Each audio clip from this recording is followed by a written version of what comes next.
All right, so I wanted to include something on assimilated prefixes. I refer them as chameleon prefixes with my students because they're usually familiar with that concept of a chameleon. And we talk about that, like, well, what is a chameleon? What is, and they'll usually tell me, it has different colors. And I'll say, is there a reason for that? And usually they'll respond, oh, that's so they can hide, right? Or stay safe. And say, well, prefixes are the same way. They like to blend in with the rest of the word. And here a student will have already learned we have that in prefix, which has that sense of in or not.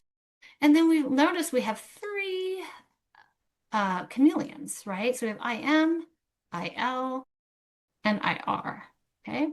These are very common. We really want our students to know these. Usually that ir is pronounced ear. And then what I do over here for memory strategy is we'll talk about, okay, we want to remember these. So how about a mom loves raspberries? Or one of my students recently said, mom likes running. It's a strategy for remembering what those are.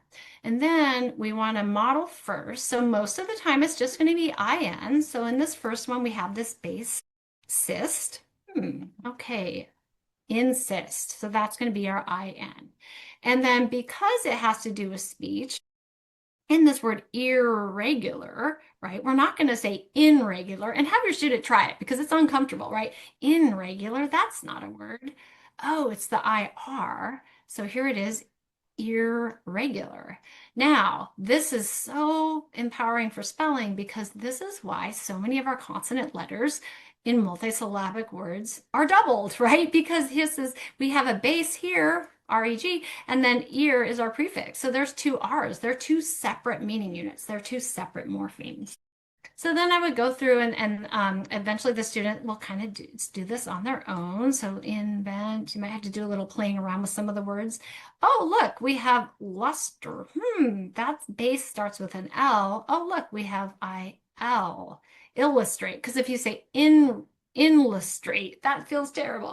So we really want to point that out with our students. And then here we have the base print. So we don't have a IP IP prefix, right? In print. It's actually imprint. It's the IM. So when the following morpheme starts with the, we are actually going to go with the IM because p is made with our lips and is made with our lips. It has to do with speech.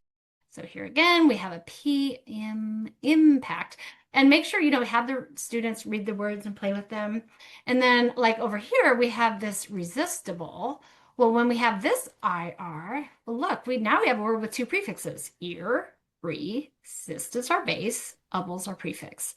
So a really, really, really impactful activity for our students to learn this because it explains that doubling that occurs in so many of our multisyllabic words.